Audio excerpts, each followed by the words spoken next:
I'm out here again today, walking and talking. I like walking and talking. When I move, my thoughts are a whole lot clearer than standing still or sitting behind a desk, which I struggle with that working with kids in the counseling business. We use these adult models for kids, and a lot of times it's just not effective because we haven't even thought.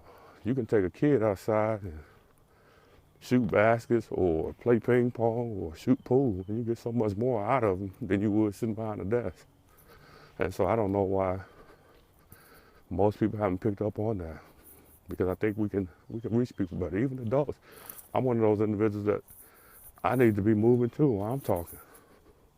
I mean, it's a lot better. I can sit still, but I don't like sitting still. So anyway, I was thinking about something today.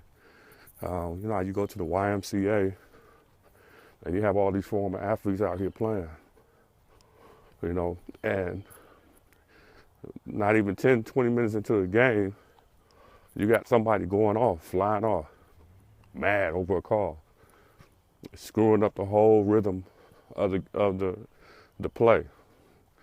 And it happens over and over again.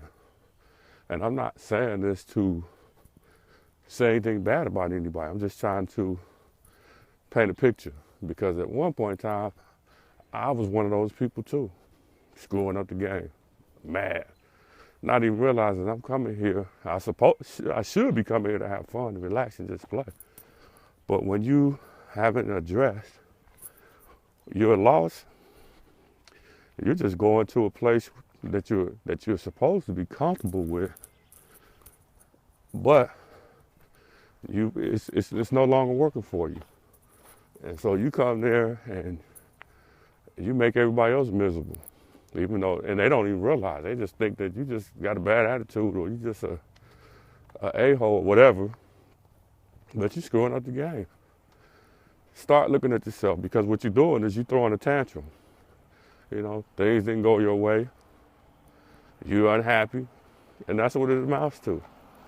When things don't go our way, when we haven't developed or matured, we throw tantrums just like a little child when they don't get their way and they haven't matured, and rightfully so, because it takes a while to do that. But when you see adults doing this, that should be a sign right there that I need to do something different, because that is actually what woke me up.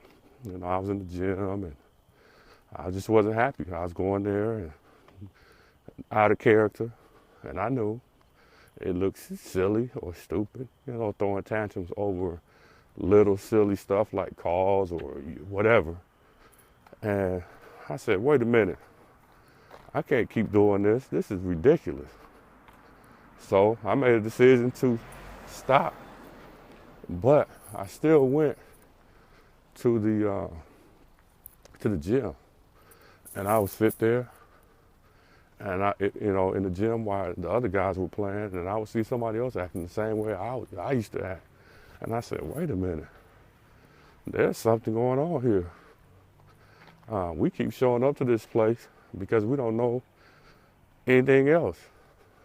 All we know is to get to a gym and get around some athletes, but at the same time, we're miserable on the inside, and so we screw up the games.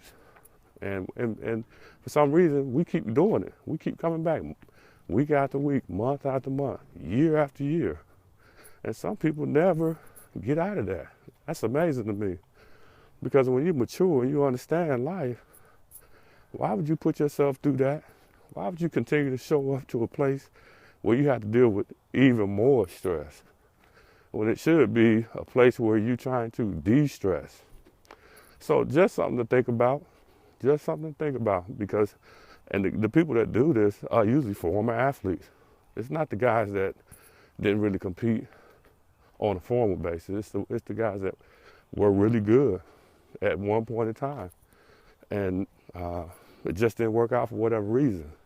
Feel like they or we didn't achieve what we needed to achieve, and so we take it out on other people unconsciously.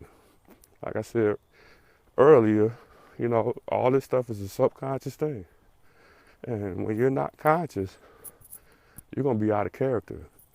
And so, how do you become conscious? Start thinking about what you're doing, where you come from, where you been, and where you are.